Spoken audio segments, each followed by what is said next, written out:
No 8º dia de atentados no Ceará, bandidos detonaram explosivos num viaduto por onde passa o metrô de Fortaleza.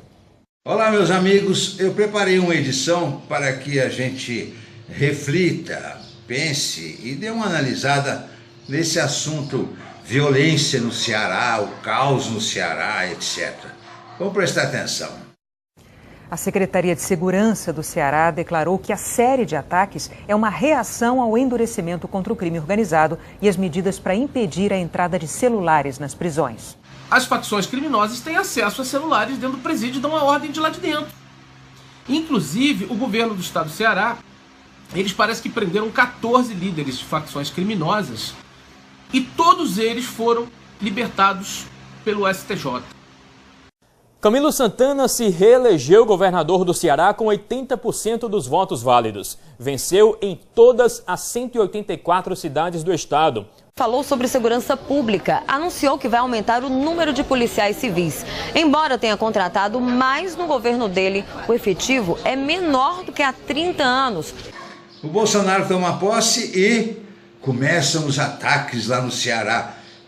Ônibus pegando fogo, aquele mimimi que a imprensa adora, né? A Rede Globo é petista, o candidato petista lá ganhou a eleição, foi reeleito, é petista.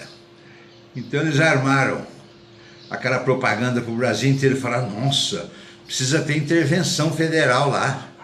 Ora, mas se tiver intervenção federal, o Congresso não pode votar reforma da Previdência, por exemplo, como foi no caso do Temer, vocês lembram? Ele não tinha chance nenhuma de aprovar as reformas que ele queria fazer, inventou aquela intervenção de mexerica lá no Rio de Janeiro, para tirar o da reta e dizer assim, bom, o Congresso não quer que não pode votar, porque quando tem intervenção... Tem aquela regra que diz que você não pode fazer qualquer mudança na Constituição enquanto a intervenção estiver em vigor. Então eles ficam de mãos amarradas para aprovar, para votar a reforma da Previdência, que se trata justamente de uma mudança na Constituição. Os 300 homens da Força Nacional de Segurança já estão atuando no Ceará. Desde quarta-feira, quase 90 ataques foram registrados no estado. Se a Força Nacional não der conta, de repente virá caso do quê? De uma intervenção federal. Se isso acontecer, o que acontece com o Congresso? Não pode ser votada nenhuma proposta de emenda à Constituição, especialmente a reforma da Previdência. Se nada disso for feito, o desdobramento lógico disso, além de travar o Congresso, instaurar o caos político de instabilidade, né, é o seguinte, você vai incorrer em lei de responsabilidade fiscal. Então aí você deixa o governo em xeque. Isso daí não é uma teoria da conspiração, na verdade é simplesmente um encadeamento lógico, uma especulação lógica válida diante do nível das pessoas com as quais a gente está lidando.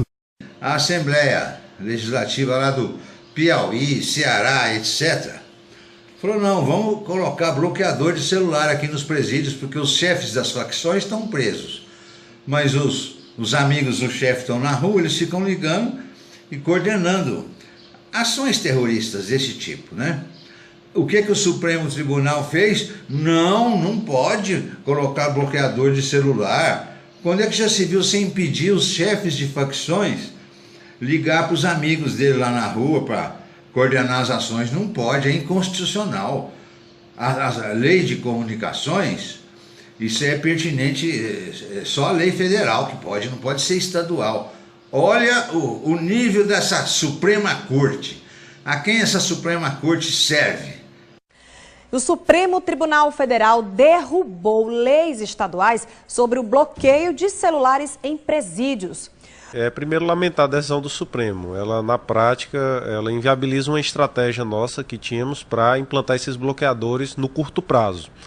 Novas escutas gravadas pelo Ministério Público de São Paulo revelam que a quadrilha que age dentro e fora dos presídios tentou entrar na política e se aproximar do Supremo Tribunal Federal. Uma decisão polêmica do Supremo Tribunal Federal soltou um dos bandidos mais perigosos de São Paulo. O criminoso condenado a 65 anos de prisão recebeu liberdade provisória. Carlos Roberto Ferreira, o Galo, é um dos chefes do PCC em São Paulo. Em 2008, ele foi preso após um roubo a banco que terminou com perseguição policial e invasão à residência com reféns. 11 pessoas ficaram feridas e 3 morreram. Galo ainda não vai precisar cumprir na cadeia os 65 anos de condenação em primeira e segunda instâncias que sofreu por latrocínio e roubo. O ministro Ricardo Lewandowski concedeu habeas corpus ao bandido, alegando que a execução da sentença antes do fim de todos os recursos ofende o princípio de presunção de inocência. Só que em fevereiro, o plenário do STF determinou que depois da decisão em segunda instância, a pena já pode ser cumprida. Quem perde é a sociedade, que fica absoluta à mercê do momentismo ou da circunstancialidade de apenas um ministro decidir e criar jurisprudência contrária ao majoritário entendimento da Corte. Um dos chefes do PCC lá em São Paulo, chefão do narcotráfico, 65 anos de cadeia, que nem aquele Zé Dirceu, 40, 40 e tantos, já em segunda instância. O Lewandowski falou, não, solta ele. Ele é inocente, não foi provada a culpa dele, do traficante de 95 anos, que um colegiado já julgou, e a primeira instância do colegiado. Não foi, sabe, ele é inocente, solta ele. Sabe, não pode colocar bloqueador de celular em presídio, deixa os chefões lá presos comunicar com os chefinhos que estão na rua, para fazer esse mimimi que a Globo fica passando para deixar a população, nossa, vai precisar de intervenção. E com intervenção não se vota nada no Congresso, nem reforma da Previdência, nem nada, e fica esse mimimi para enganar tonto, para enganar bobo, sabe? Que país que é esse? Hã?